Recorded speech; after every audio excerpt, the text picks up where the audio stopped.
बढ़िया आ रही है। चलिए। वीडियो भी अच्छा ना, आवाज अच्छी आ रही है। धन्यवाद। नमस्कार। सुप्रभात। मैं ललिता जोशी सुपरटेक ग्रेटर नोएडा से सभी अधिकारियों साधक साधिकाओं को सहृदय प्रणाम करती हूँ। हमारे अधिकारियों द्वारा चयनित सुंदर विषय योग ही क्यों, आज के भौतिकवादी युग में चर्चा का यह विषय बहुत ही महत्वपूर्ण है। ये कहना गलत नहीं होगा कि आज का मानव अपने शरीर के प्रति पहले ज्यादा सजग है। वह इसको स्वस्थ रखने के लिए विभिन्न माध्यम इस्तेमाल करता है। इन्हीं माध्यमों में से एक माध्यम योग भी है। योग क्योंकि मनुष्य की जिज्ञासु प्रवृत्ति होती है, तो यह प्रश्न उठना स्वाभाविक ही है कि योग ही क्यों, व्यायाम के अन्य साधन क्यों नहीं। नियमित योग हमारी मांसपेशियों को लचीला बनाता है, आंतरिक अंगों की क्रियाशीलता को बढ़ाता है। इसके विपरीत व्यायाम के अन्य साधन हमारे शरीर को थका देते हैं, मांसपेशियों में कड़ापन लाते हैं। तो हम ये कह सकते हैं कि योग का कोई साइड इफेक्ट नहीं होता, जबकि अन्य व्यायाम के साइड इफेक्ट हो सकते हैं।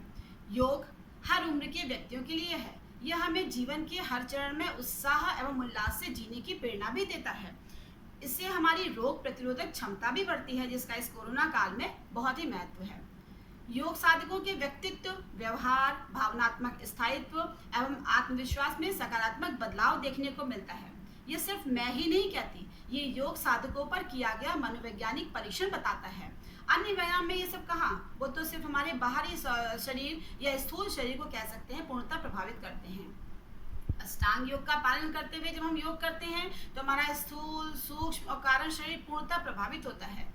जहाँ प्राणायाम हमारे आंतरिक अंगों की क्रियाशीलता को बढ़ाते हैं, मस्तिष्क को शांत करते हैं, त्वचा को स्वस्थ करते हैं, वहीं बाहरी सौंदर्य और सुडौल शरीर प्राप्त करने का आसन एक सुंदर माध्यम है। यौगिक आसनों द्वारा हम अपने रीढ़ और जोड़ों को कोमल और मुलायम बना के रख सकते हैं। इसलिए और ध्यान शरीर को शांतमय स्थिति में लाने में सहायक है। तो हुआ ना ये कंप्लीट पैकेज इनर और आउटर ब्यूटी को निखारने का। तो आप भी सोचें, हम योग क्यों ना करें। मैं तो कहती हूँ हम सब इस सुंदर क्रिया से जुड़ ही चुके हैं। हमें चाहिए हम औरों को भी प्रेरित करें। आइए योग को विज्ञान के तर्क के साथ भी समझते हैं। योगाभ्यासी व्यक्ति की पिनियल और पिट्यूटरी ग्रंथि पूर्णतः विकसित होती है, जिसे हम यौगिक विज्ञान में आज्ञा चक्र कहते हैं। इसके पीछे हाइपोथैलेमस नामक एक ग्रंथि होती है, जो मस्तिष्क में भेजे गए संदेशों को कंप्यूटर की भांति डिकोड करने का कार्य करती है और उसके अनुसार हमारी अंतरस्रावी ग्रंथियों को हार्मोन स्रावित करने के लिए प्रभावित करती है। इस रहस्यमय ग्रंथि को उजागर करने के लिए भी आसन, प्राणायाम और ध्यान का विशेष महत्व है। इसलिए भी कह सकते हैं योग ही सर्वोपरि है, क्योंकि व्यायाम के अन्य साधन एक बार में शरीर के कुछ ही अंगों पर प्रभाव डालते हैं। संपूर्ण शरीर को प्रभावित करने के लिए योग ही एकमात्र माध्यम है। एक महत्वपूर्ण कारण, आज के वर्तमान परिवेश में जो आज का युवा वर्ग उच्च शिक्षित है, अच्छा धन अर्जित करता है, अच्छा रहन सहन भी है, परंतु संयम, संतोष और धैर्य की कमी के कारण अवसाद, जिसे हम डिप्रेशन भी कहते हैं, उसके शिकार हो जाते हैं, जो आज के समाज की गंभीर समस्या है। इस समस्या से उबरने के लिए भी योग की उपयोगिता ही जन्म लेती है, क्योंकि हमें पता है कि जितनी जरूरी शारीरिक स्वस्थता है, उतनी जरूरी मानसिक स्वस्थता भी है। मानसिक रूप से स्वस्थ व्यक्ति ही अपने परिवार, अपने समाज को अपना 100% योगदान दे सकता है।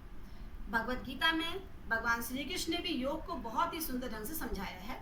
उसी के एक श्लोक से समाप्त करती हूँ। इंद्रियाणि प्ररयाहु इंद्रिभ्यः परमं मनः। शरीर से परे इंद्रियां कही जाती हैं और इंद्रियों से परे मन है। मनसस्तु परा बुद्धि, बुद्धि परतस्तु सा। मन से परे है वह है बुद्धि, और जो बुद्धि से परे है वही है आत्मा।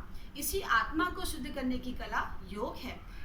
व्यायाम के अन्य साधन हमारे से बाहरी शरीर, हमारे से स्थूल शरीर को प्रभावित करते हैं, परंतु स्थूल, सूक्ष्म और कारण शरीर को पूर्णतः प्रभावित करने के लिए, या कह सकते हैं इस मनुष्य जीवन को सफल बनाने के लिए, अपने व्यक्तित्व को निखारने के लिए योग और सिर्फ योग ही एकमात्र साधन है। धन्यवाद।